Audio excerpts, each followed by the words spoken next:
Hello friends, welcome to Sivagiri channel. இன்றைய நாள் அனைவருக்கும் நல்லதொரு நாளாக அமையணும்னு நான் மனதார வேண்டிக்கிறேன். இன்றைக்கி செவ்வாய்க்கிழமை அன்று நான் செய்த வேலைகளை தான் ஒரு விலாகாக கொடுத்துருக்கேன். வீடியோ முழுதுமே பார்த்துட்டு வீடியோ பிடிச்சிருந்துச்சின்னா மறக்காமல் சேனலை வந்து சப்ஸ்கிரைப் பண்ணிக்கோங்க. எப்பொழுதும் போல் தான் இன்றைக்கி அதிகாலையில் நேரத்தோடு வந்து எழுந்திரிச்சிட்டு இன்றைக்கி ஹாலை வந்து கொஞ்சம் நல்லா தண்ணீர்லாம் விட்டு க்ளீன் பண்ணி விட்டுருந்தேன். ஏன்னா வந்து ஒரு 2 வாரத்துக்கு ஒரு டைம் வந்து பார்த்திங்கன்னா கொஞ்சம் தண்ணிலாம் நிறைய விட்டு விளக்கமாறு இருக்கு இல்லையா, அது போட்டு அலசி விட்டுறது. மாப்பு போட்டால் சரி வராது, ரொம்ப அழுக்காக தெரியும். அழுக்கு இல்லாத டைம் தான் மாப்பு போடுவேன். அந்த மாதிரி இன்றைக்கி வந்து தண்ணியெலாம் நல்லா விட்டு அலசி விட்டுட்டேன். தண்ணி வந்து பார்த்திங்கன்னா டைல்ஸுங்கிறனால அப்படியே கொஞ்சம் நிற்குமா, அதனால் அந்த மேட் வந்து பார்த்திங்கன்னா இந்த ஸ்பாஞ்சு மேட்டு மாதிரி உள்ளது தான் இது. தண்ணி வந்து நல்லா வந்து அப்சர்வ் பண்ணிக்கும். அதையும் வந்து நல்லா போட்டு தொடச்சி விட்டுட்டு அப்புறம் வந்து பார்த்திங்கன்னா லப்பர் மேட்லாம் ரொம்ப அழுக்காக இருந்தது. அதையுமே நல்லா க்ளீன் பண்ணி விட்டுட்டு புதுசாக ஒரு வந்து மேட்டை வந்து இன்றைக்கி போட்டு விட்டாச்சு. வாசலில் வந்து கோலம் போட வந்து ஸ்டார்ட் பண்ணிட்டேன். எப்பொழுதும் போல் சாணம்லாம் நல்லா வாசலுக்கு தெளித்து விட்டுட்டு, இன்றைக்கி மழை இல்லை. இப்போ 2 நாளாக பார்த்திங்கன்னா அப்படியே மேகமூட்டமாக தான் இருக்குது. அதனால் கொஞ்சம் நல்லா இருந்துச்சு இன்றைக்கி கிளைமேட்டு, மழையெல்லாம் இல்லாமல். இல்லைன்னா வாசல் பார்த்திங்கன்னா தண்ணியாக கொஞ்சம் சதசதன்னு நிற்குமா, கூட்டுறதுக்கே நம்ம கொஞ்சம் என்ன சொல்கிறது சரியில்லாத மாதிரி தெரியும். ஆனால் இன்றைக்கி மழையெல்லாம் இல்லாதனால அப்புறம் வந்து சிம்பிளாக வந்து கோலம் போட ஆரம்பிச்சிட்டேன். பொதுவாக நம்ம அந்த அதிகாலை நேரத்தில் எழுந்துச்சு பழகிறதுனால பார்த்திங்கன்னா நமக்கு வந்து அதுவும் குறிப்பாக பெண்களுக்கு வந்து சகிப்புத்தன்மை ரொம்ப அதிகமாக கிடைக்கும். அதை வந்து என்னுடைய லைஃப்பில் வந்து நான் உணர்ந்துருக்கிறேன். ஏன்னா இப்போ உள்ள காலத்தில் வந்து பார்த்திங்கன்னா சகிப்புத்தன்மைனா என்ன, ஒருத்தவங்களுக்கு ஒருத்தங்கள் விட்டு கொடுக்காம அப்படியே என்ன சொல்கிறது ஈகோவோட நம்ம வாழ்கிறோம் இல்லையா. அதுதான் வந்து இந்த சகிப்புத்தன்மை வேணுங்கிறது. நம்ம குடும்பம் நிறையா பேருடைய பிரச்சனைகள் வந்து பார்த்திங்கன்னா இந்த சகிப்புத்தன்மை இல்லாமல் இருக்கிறதான்.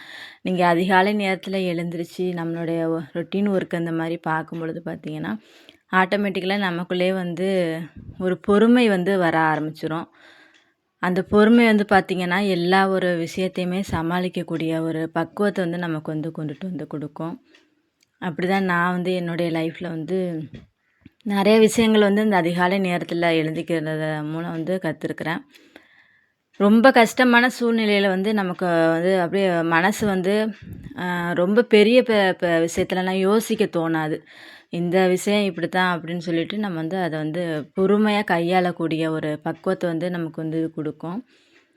நீங்கள் வந்து ட்ரை பண்ணி பாருங்கள். அதிகாலை நேரத்தில் வந்து பெண்கள் எழுந்திரிச்சு நம்மளுடைய அன்றாட வேலைகள் எல்லாமே செய்யும் பொழுது நல்ல ஒரு பாசிட்டிவ் வைப்ரேஷன் வந்து நமக்குள்ளே வந்து ஏற்படும். அது நாளடைவில் பார்த்திங்கன்னா நம்ம இந்த மாதிரி அதிகாலை நேரத்தில் எழுந்திரிக்க அப்படியே மைண்டே வந்து ஒரு புத்துணர்ச்சி ஆகிற மாதிரி இருக்கும். ஒரு கஷ்டமான சூழ்நிலைகள், குடும்பத்தில் பிரச்சனைகள் எது வந்தாலுமே கூட இந்த விஷயம் இப்படி தான் நம்ம இதை சமாளிச்சுக்கலாம் அப்படிங்கிற ஒரு மன தைரியத்தையுமே தன்னம்பிக்கையுமே நமக்கு வந்து நிறையா கொடுக்கும். ட்ரை பண்ணி பாருங்கள். அதிகாலை நேரத்தில் வந்து எழுந்திரிச்சு அந்த மாதிரி வேலைகள்லாம் செய்யும் பொழுது நல்லா இருக்கும் மனசுக்கு. அப்புறம் வந்து வாசல்லாம் எல்லாமே கூட்டி விட்டுட்டு இந்த துளசி மாடத்துக்கிட்டேயும் வந்து பார்த்திங்கன்னா கோலம்லாம் போட்டு விட்டுட்டு தண்ணீர் வந்து ஒரு பானையில் வந்து வச்சுட்டேன். எப்போதுமே வைக்கிறது இந்த காக்கா குருவிகளுக்கெல்லாம் வைக்கிறது. அதில் கொஞ்சமாக லைட்டாக வந்து மஞ்சத்தூள்லாம் போட்டு விட்டுட்டேன். இந்த மாதிரி மண் பாத்திரங்கள்லாம் நம்ம வாசலில் வந்து வைக்கிறதெல்லாம் ரொம்ப நல்லது. பாசிட்டிவான வைப்ரேஷன் வந்து கொடுக்கும் வீட்டுக்கு. அப்புறம் வந்து வெளியில் வந்து போர்ட்டிக்கோல எல்லா வேலையுமே கோலம்லாம் போட்டு முடிச்சுட்டு எல்லாமே பண்ணி முடிச்சுட்டு பார்த்திங்கன்னா கிச்சனுக்கு வந்தாச்சு.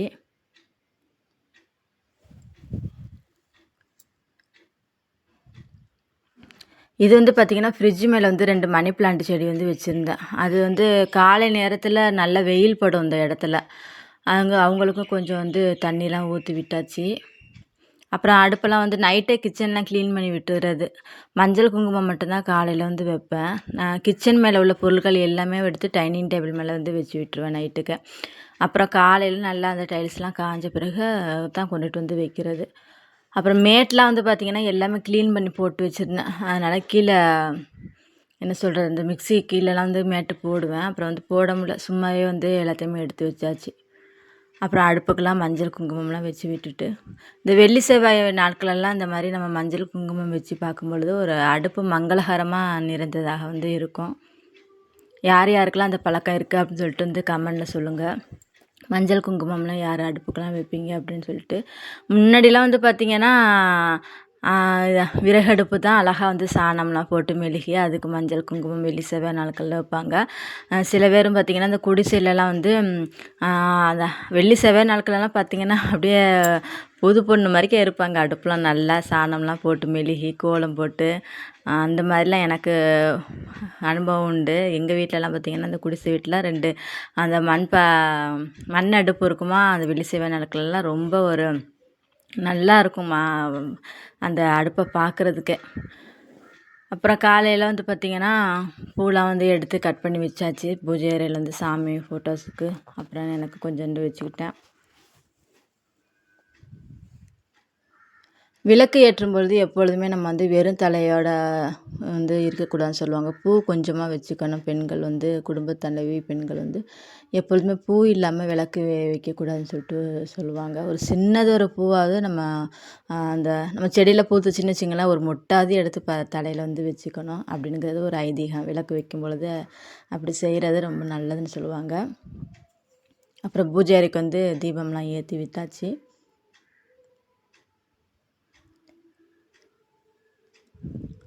அப்புறம் பத்தியில் வந்து பார்த்திங்கன்னா நிலைவாசலுக்கு எல்லாருக்குமே நல்லா காட்டி விட்டுட்டேன்.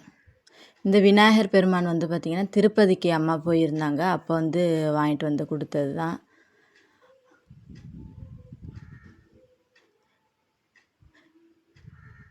ஆசையோடு வந்து பார்த்திங்கன்னா அது வரும்போது திருப்பதியில் எவ்வளோ லக்கேஜு என்னென்னமோ போட்டு வந்து ரொம்ப பேப்பர்லாம் நிறைய பண்டலாக சுற்றி அது மேலே அப்படியே போட்டு கொண்டுட்டு வந்து கொடுத்தாங்க. அது ஓப்பன் பண்ணும்போது பார்த்திங்கன்னா எதுவுமே டேமேஜ் ஆகாமல் இருக்குன்னு சொல்லிட்டு பார்த்தீங்கன்னா நல்லா இருந்தது. ஒரு வாரம் கிட்டத்தட்ட டூர் மாதிரி போயிருந்தாங்க. அப்போ வாங்கிட்டு வந்தது இது.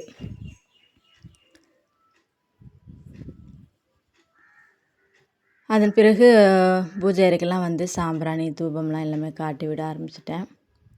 காலை நேரத்தில் வந்து மைண்டு ரொம்ப ரிஃப்ரெஷ்ஷாக இருக்கும். நமக்கு வந்து இந்த மாதிரியான காலை நேரத்தில் குளிச்சுட்டு நம்ம அந்த மாதிரி பூஜை அறை செய்கிறதே ரொம்ப மனதுக்கு சந்தோஷமாக இருக்கும். யாருக்கெல்லாம் வந்து அதிகாலை நேரத்தில் எழுந்திக்கிறது ரொம்ப பிடிக்கும், இந்த மாதிரியான பூஜைகள்லாம் செய்கிறது பிடிக்கும் அப்படின்னு சொல்லிட்டு கமெண்டில் மறக்காமல் சொல்லுங்கள். நம்ம வாழ்க்கையில் வந்து எதையோ நினச்சி எவ்வளவோ கஷ்டம் வந்து பட்டுக்கிட்டுருக்கோம். இது நடக்காத விஷயத்தெல்லாம் நம்ம வந்து இப்போ யோசித்து அது இப்படி நடக்குமோ அப்படி நடக்குமோ அப்படிங்கிற இதெல்லாம் வந்து நமக்கு வந்து கஷ்டத்தை கொண்டுட்டு வந்து நம்ம மனசுக்குள்ளே நிறையா வந்து சேமித்து வைக்கிறோம். ஆனால் இந்த அதிகாலைகள் இந்த மாதிரி நேரத்தில் நம்ம வேலைகள்லாம் செய்யும் பொழுது பார்த்திங்கன்னா அந்த தேவையில்லாத நெகட்டிவ் தாட்ஸ்லாம் நம்ம மைண்டுக்குள்ளே அதிகமாக போகிறத வந்து கம்மி பண்ணி கொடுக்கும். நம்ம அதிகாலை நேரத்தில் இந்த மாதிரி வேலையெல்லாம் பார்த்ததோட இன்றைக்கி என்ன நம்ம பண்ணலாம், நம்மளோட மைண்ட் வந்து அதை நோக்கி தான் போகும். தேவையில்லாத விஷயங்கள் அது நடக்குமோ இது நடக்குமோ அப்படிங்கிற தாட்ஸ் எல்லாம் வந்து ரொம்ப கம்மியாயிரும். நான் அப்படி தான் வந்து ஃபீல் பண்ணுறேன். இந்த மாதிரி அதிகாலை நேரத்தில் எழுந்திரிக்கும் பொழுது ரொம்ப மனசு வந்து சந்தோஷமாக இருக்கும். அது வந்து உணர்ந்து சொல்லுறேன் நான். அடிக்கடி என்னடா இதையே சொல்லிக்கிட்டே இருக்கீங்கன்னு நினைக்க வேணாம். சில பேர்லாம் வந்து ஏன்டா வாழ்கிறோம் அப்படிங்கிற ஒரு மனநிலைமைக்கு கூட போவாங்க. ரொம்ப ஒரு டிப்ரெஷனாக இருப்பாங்க. அவங்களாம் வந்து அதிகாலை நேரத்தில் நீங்கள் வந்து ட்ரை பண்ணி பாருங்களேன். இந்த மாதிரி எழுந்துச்சு நம்ம லைஃப்பையே வேறு ஒரு இதுக்கு கொண்டுட்டு போயிடும். மனசு ரொம்ப ஒரு என்ன சொல்கிற அமைதியோட நிறைந்தவர்கள். நம்மளை சுற்றி நிறைய பிரச்சனைகள் இருந்துக்கிட்டே இருக்கும். ஆனால் எதுவுமே நம்ம கண்ணுக்கு வந்து தெரியாது. பண கஷ்டமாக இருந்தாலும் சரி, அந்த மாதிரி சூழ்நிலை சொல்கிறேன், கடன் எவ்வளவோ இருந்தாலும் சரி, அதெல்லாம் நம்ம மைண்டுக்கு வந்து எடுத்துகிட்டே வராது. எல்லாமே கடந்து போயிடும் அப்படிங்கிற ஒரு தாட்ஸை வந்து இது வந்து கொண்டுட்டு வந்து கொடுக்கும். ரொம்ப நல்லது நம்ம அதிகாலை நேரத்தில் எழுந்திரிச்சு நம்மளுடைய அன்றாட வேலைகளெல்லாம் பார்ப்பது. அப்புறம் கூழ் வந்து பார்த்திங்கன்னா 2 குட்டீஸுக்குமே போட்டு கொடுத்துட்டேன். சத்து மாவு கூழ் தான். கொஞ்சமாக லைட்டாக வந்து பால் இருந்தது, அதை போட்டு கொஞ்சம் தண்ணி தேவையான அளவுக்கு ஊற்றி விட்டுட்டு அப்புறம் அவங்களுக்கு வந்து கொடுக்க ஆரம்பிச்சு ரொம்ப விரும்பி சாப்பிடுவாங்க. பாப்பாவும் தம்பியும் பார்த்திங்கன்னா அங்கன்வாடி தானே போகிறாங்க. அங்கே வந்து கொடுத்துருவாங்க பாக்கெட்டு.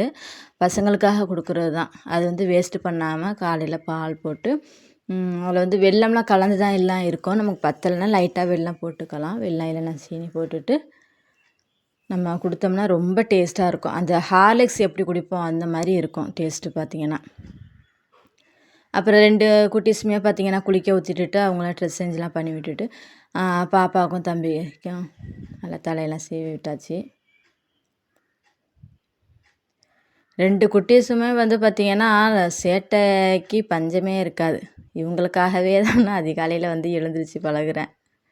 பழகுறேன்னு சொல்கிறத விட அது ரொட்டீன் ஒர்க்காகவே நமக்கு வந்து மாறிடுச்சு. டெய்லிக்குமே 4 மணிக்கெலாம் எழுந்திரிச்சது 4 குறைஞ்சது 5 மணிக்குள்ளே எப்போதுமே எழுந்திரிச்சிடுவேன். அதுக்கு மேலே வந்து தாண்டாது.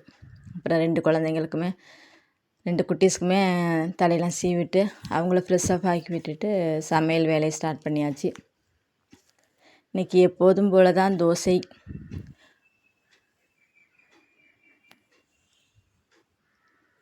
இனி இது செவ்வாய் வெள்ளிக்கிழமை தான் அதிகமாக நான் வந்து விலாக் வந்து கொடுத்துக்கிட்டு இருக்கேன். இனிமேல் நார்மல் ஒர்க்கிங் டே ரொட்டீன் விலாகும் கொடுக்கலாம் அப்படின்னு நினச்சிட்டு இருக்கிறேன்.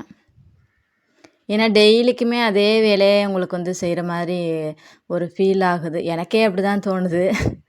பார்க்குறவங்களுக்கு கொஞ்சம் போர் அடிக்கிற மாதிரி தெரியுமா, எப்போ பார்த்தாலும் ஒரே ஒர்க்காக பார்க்குறாங்களே அப்படிங்கிற மாதிரி இருக்கும். அதனால் வந்து டெய்லி ரொட்டீன் ஒர்க்கு இனிமேல் கொடுக்கலாம், இடையில இடையில வரும்.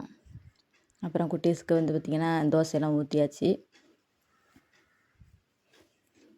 அப்புறம் நேற்று வைத்த குழம்பு கொஞ்சம் இருந்தது, அதேமாதிரி வந்து சட்னி தான் வைக்கலான்னு பார்த்தேன். அப்புறம் வந்து இது வச்சோம்னா சரி வராதுன்னு சொல்லிட்டு காலி பண்ணிடலாம். மண் சட்டியில் வைக்கிறது வந்து குழம்பு அது ஒரு தனி டேஸ்ட்டு தான் இருக்கும். அந்த நாளை விட அடுத்த நாள் வந்து பார்த்திங்கன்னா அந்த மண் சட்டிலே இருந்து நம்ம சூடு பண்ணி சாப்பிடும்போது ரொம்ப ஒரு டேஸ்ட்டாக இருக்கும். யாருக்கெல்லாம் மண் சட்டியில் சமைச்சு சாப்பிட்றது ரொம்ப பிடிக்கும் அப்படின்னு சொல்லிட்டு கமெண்டில் வந்து சொல்லுங்கள். 2 பேருக்கும் பார்த்திங்கன்னா சாதாரண தோசை பிடிக்காது. அவங்களுக்கு வந்து முட்டை தோசை தான் பிடிக்கும். அதனால் வந்து சாப்பிட்றதே என்னமோ 2, 3 வாய் தான். அதை நம்ம சரியாக செய்யணும் இல்லையா?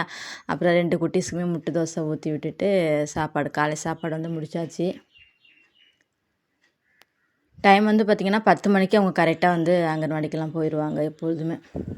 நான் அந்த அதிகாலை நேரத்தில் எழுந்திக்கிறதுனால தான் இவங்களுக்கு வந்து நம்ம கரெக்டான டயத்துக்கு ஸ்கூலு அனுப்புகிறதா இருக்கட்டும், சாப்பாடு கொடுக்குறதா இருக்கட்டும். இப்போ நான் ஒரு 6 மணிக்கு முழிச்சேன்னு வச்சுங்களேன், எல்லா வேலையுமே பார்த்து முடிக்கவே 10 மணி ஆயிரும். அப்புறம் நம்ம வந்து இவங்கள வந்து ரெடி பண்ணுறது. அதனாலே நான் எப்போதுமே அதிகாலை நேரத்துலேயே வந்து எழுந்திரிச்சிடுவேன். அப்புறம் ஸ்நாக்ஸ் வந்து பார்த்திங்கன்னா திராட்சை பழம் தான் இருந்தது. அதிகப்படியாக நம்ம கண்ணுக்கு தெரியக்கூடிய மருந்து பொருட்கள் போடக்கூடிய ஒரு பழம்னு பார்த்தோம்னா அது வந்து திராட்சை பழம் தான். திராட்சை பழம் க்ளீன் பண்ணும்போது எப்போதுமே லைட்டாக கொஞ்சமாக உப்பு போட்டுக்கிட்டு தான் அலசணும். ஏன்னா ரொம்ப அதில் வந்து அந்த பழுக்கிறதுக்காக மருந்துகளை நிறைய வந்து யூஸ் பண்ணுவாங்க. இன்றைக்கி வீடியோ விலாக் அவ்வளோதான் ஃப்ரெண்ட்ஸ். விலாக் வந்து பிடிச்சிருந்துச்சின்னா மறக்காமல் நம்ம சேனலை வந்து சப்ஸ்கிரைப் பண்ணிக்கோங்க. அப்புறம் 2 குட்டீஸுமே வந்து ஸ்கூலுக்கு வந்து கிளப்பிட்டாச்சு. ஒரு 2 ஸ்டெப்பு நடந்தோம்னா நம்ம ஸ்கூல் வந்து வந்துட்டோம். ரொம்ப லாங்லாம் கிடையாது. இப்போ நான் பின்னாடியே போனேன்னா தம்பி பையன் பின்னாடி நான் என்னையும் அங்கே இருக்க சொல்லுவான். அதனால வந்து அந்த நம்ம பக்கத்து வீட்டில் ஒரு பெரிய வயசான ஒரு பெரியவங்க இருப்பாங்க, சொல்லுவான் இல்லையா, வீடியோவில் நான் சொல்லியிருக்கேன்ல. அவங்க வந்தாங்க. சரி கூட்டிகிட்டு போயிருங்கப்பா அப்படின்னு சொல்லிட்டு அவங்க கூட அனுப்பி வச்சாச்சு. இன்னைக்கு வீடியோ பார்த்த அனைவருக்கும் என்னுடைய நன்றியை தெரிவித்துக் கொள்கிறேன். நன்றி, வணக்கம்.